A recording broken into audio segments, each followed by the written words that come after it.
அனைவருக்கும் வணக்கம். நாம் இப்போ 10ஆம் வகுப்பு கணக்கில் பயிற்சி 1.1ல் சில கணக்குகள் பார்க்க போகிறோம். அதில் முதல்ல 2வது கணக்கு பார்க்குறோம்.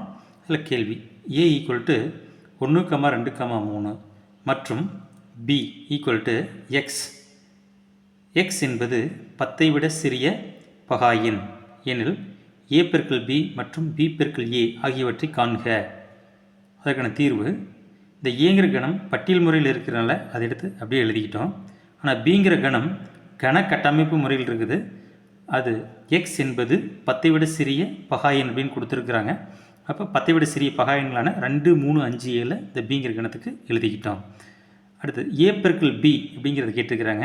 a × b போட்டு ஃபஸ்ட்டு ஏங்கிற கணம் 1, 2, 3 எடுத்து எழுதியாச்சு. அடுத்து இந்த பெருக்களை போட்டாச்சு. பிங்கிற கணம் எடுத்து 2, 3, 5, 7 எழுதியாச்சு. முதல்ல இந்த 1 எடுத்துக்கணும். இதில் 1 எடுத்துக்கணும்.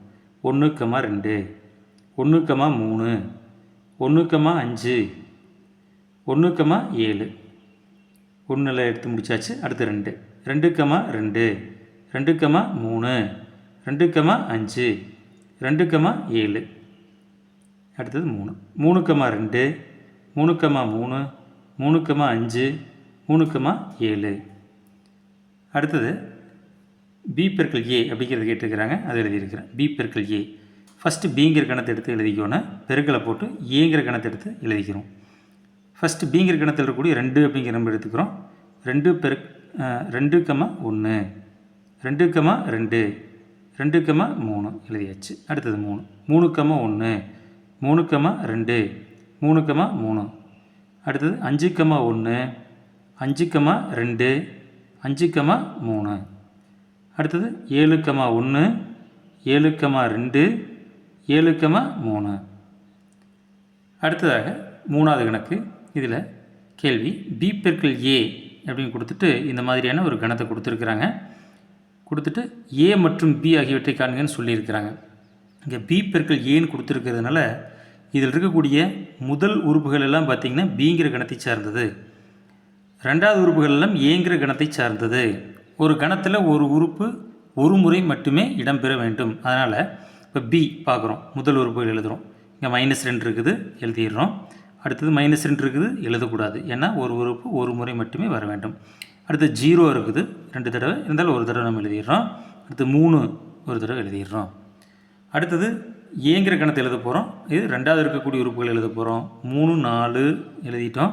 மறுபடியும் பார்த்தீங்கன்னா திரும்ப 3, 4 தான் வருது. அது திரும்ப எழுதக்கூடாது. அடுத்ததாக நம்ம 6வது கணக்கு பார்க்க போகிறோம். a = x belongs to w such that x less than 2. b = x belongs to n 1 less than x less than or equal to 4 மற்றும் c = 3, 5 எனில் கீழே கொடுக்கப்பட்டுள்ள சமன்பாடுகளை சரிபார்க்க அப்படின்னு கொடுத்துருக்குறாங்க. a × b சேர்ப்பு c = a × b சேர்ப்பு a × c, a × b வெட்டு c = a × b வெட்டு a × c. ரெண்டு சரிவாக இருக்க போகிறோம். அதில் ஃபஸ்ட்டு இதை என்ன பண்ணுறோம், இது எல்லாமே பார்த்திங்கன்னா இந்த ரெண்டுமே கனக்கட்டமைப்பு முறையில் கொடுத்துருக்குது. அதை நம்ம பட்டியல் முறையில் எழுதணும். x belongs to w அப்படின்னு கொடுத்துருக்கிறதுனால w அப்படின்னா முழு எண்கள், அது 0ல் தொடங்கு. அப்போது இதில் கீழ் எல்லை கொடுக்காதனால நம்ம 0ல் தொடங்குகிறோம். அடுத்து 1 எழுதுகிறோம். இங்கே -2ன்னு கொடுத்துருக்கோம். அந்த 2 எழுதக்கூடாது. அதுக்கு முன்னாடி நம்பரோடு நம்ம நிறுத்திக்கணும். அதனால் 0, 1. இங்கே பார்த்தீங்கன்னா x belongs to n கொடுத்துருக்குறாங்க. n அப்படிங்கிறது இயலெண், அது 1ல் தொடங்கு. இங்கே கீழெல்லையும் கொடுத்துருக்குறாங்க, மேலெல்லையும் கொடுத்துருக்குறாங்க. கீழெல்லை 1 எடுக்கலாமா அப்படின்னு பார்த்தா எடுக்கக்கூடாது. ஏன்னா கீழே கோடு இல்லாதனால 1 எடுக்கக்கூடாது. அதனால் 2லேருந்து ஆரம்பிக்கிறோம். 2, 3, 4 எடுத்துக்கணும். இங்கே கீழே கோடு இருக்குது, அதனால் 4 எடுத்துக்கிறோம். இது சிங்கிறது அப்படி கொடுத்துருக்காங்க. 3, 5 கரெக்டாக கொடுத்துருக்குறாங்க. பார்த்திங்கன்னா முதல் இதை ஃபஸ்ட்டு சரிவாக இருக்கிறக்காக எடுத்துருக்குறோம். அதில் 2 செயல்பாடு இருக்குது. ஒன்று பெருக்கல் செயல்பாடு, ஒன்று சேர்ப்பு செயல்பாடு. அந்த சேர்ப்பு அப்படிங்கிற செயல்பாடு தான் பார்த்தா ப்ராக்கெட்டுக்குள்ளே இருக்குது. அதை ஃபஸ்ட்டு நம்ம கண்டுபிடிக்கணும். அப்போ b சேர்ப்பு c, பிங்கிற கணத்தை எடுத்து எழுதிக்கிறோம். 2, 3, 4 சேர்ப்பு போட்டு சிங்கிற கணம் 3, 5 எடுத்து எழுதிக்கிறோம். 2 சேர்த்தி குண்டாக்குள்ளே போட்டு வைக்கிறதுன்னு சொல்லுவோம். 2 குண்டாக்குள்ளே ஒன்றா போட்டு வச்சிடும். ஒரு கணத்தில் ஒரு உறுப்பு ஒரே முறை மட்டுமே வர வேண்டும். அப்போ 2, 3, 4 3 முதலில் எழுதினதுனால 5 போட்டுக்கிட்டோம். அடுத்தது 2வது செயல்பாடான பெருக்கலை செய்ய போகிறோம். a × b சேர்ப்பு c. இப்போ நம்ம செய்யக்கூடிய செயல்பாடு பெருக்கல். அப்போ அதுக்கு முன்னாடி ஒரு கணம், பின்னாடி ஒரு கணத்தை நம்ம எழுதணும். அதுக்கு முன்னாடி இருக்கக்கூடிய கணம் a, அதை எடுத்து இங்கே எழுதிக்கிறோம். பெருக்கலை போட்டு இங்கே b சேர்ப்பு சிங்கிற கணத்தை எழுதணும். அதை எடுத்து இங்கேருந்து எழுதிக்கிறோம். முதல்ல ஜீரோலேருந்து எடுத்துக்கிறோம். முதல் கணத்திலிருந்து 0 எடுத்துக்கிறோம். 0 2 0 3 0 4 0 5. அடுத்தது 1 2 1 3 1 4 1 5 எழுதியாச்சு. அப்போ இடது பக்கம் இருக்கக்கூடிய இதை முழுசாக கண்டுபிடிச்சதுனால அது சமன்பாடு 1ன்னு வச்சுக்கிட்டேன். அடுத்தது வலது பக்கம் இருக்கிற செயல்பாட்டை கண்டுபிடிக்கணும். இதில் பெருக்கல் சேர்ப்பு பெருக்கல் அப்படிங்கிற 3 செயல்பாடு இருக்குது. இதில் ஃபஸ்ட்டு இந்த பெருக்கல் செயல்பாடு ப்ராக்கெட்டுக்குள்ளே இருக்குது, அதை ஃபஸ்ட்டு கண்டுபிடிக்கிறோம். ஏ பெருக்கல் பி, ஏங்கிற கணத்தை எடுத்து எழுதுகிறோம். பெருக்கலை போட்டு பிங்கிற கணத்தை எடுத்து எழுதியாச்சு. ஃபஸ்ட்டு இதில் 0 எடுத்துக்கிறோம். 0 2 0 3 0 4 எழுதிக்கிட்டோம். அடுத்தது 1 2 1 3 1 4 எழுதிக்கிறோம். அடுத்த இந்த ப்ராக்கெட்டில் இருக்கக்கூடிய ஏ பெருக்கல் சிங்கிற செயல்பாட்டை செய்கிறோம். அதில் ஏங்கிற கணத்தை எடுத்து ஃபஸ்ட்டு போட்டுக்கிறோம்.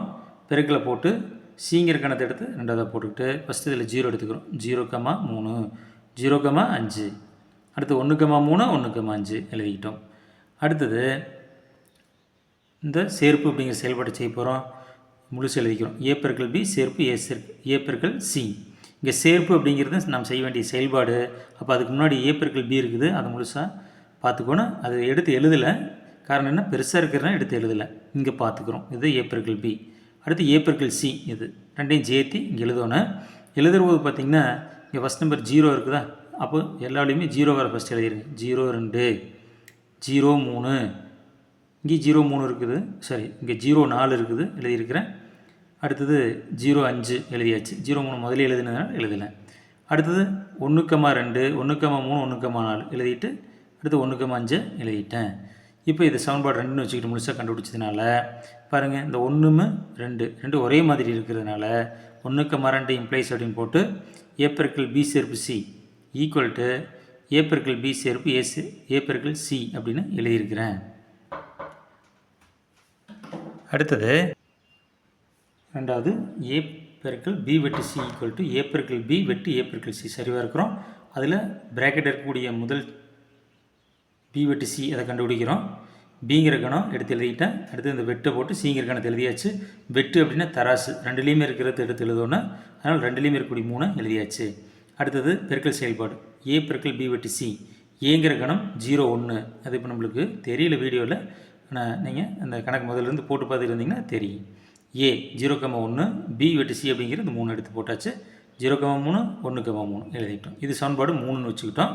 அடுத்தது வலது பக்கம் இருக்கிறத கண்டுபிடிக்கிறோம். அதில் ஏ பெருக்கல் பி வெட்டு ஏ பெருக்கல் சி, இங்கே பெருக்கல் வெட்டு பெருக்கல் 3 செயல்பாடு இருக்குது.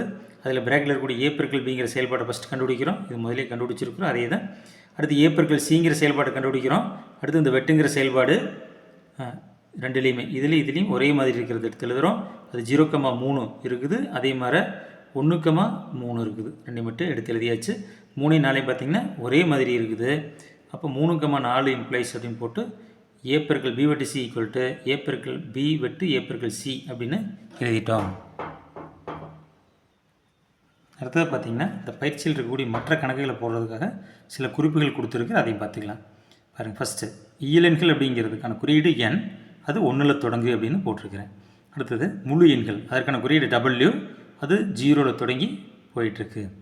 அடுத்து முழுக்கள், அதற்கான குறியீடு Z, அது குறை எண்கள் 0 மிகை எண்கள் எல்லாமே உள்ளடக்கியதாக இருக்குது. அடுத்தது இது ஒரு கணக்கில் இருக்கக்கூடிய கணக்கட்டு முறைக்கு பட்டியல் முறையில் எழுதியிருக்கிறேன். x belongs to n 1 less than x less than 4ன்னு கொடுத்துருங்க. என்னன்னு தொடங்கினா n அப்படின்னு போட்டால் 1ல் தொடங்கணுங்கிற அவசியம் இல்லை. ஏன்னா கீழெல்லை கொடுத்துருக்குறாங்க, மேலெல்லையும் கொடுத்துருங்க. கீழெல்லை கொடுத்துருந்தா அதுக்கு தகுந்த மாதிரி தான் இருக்குது.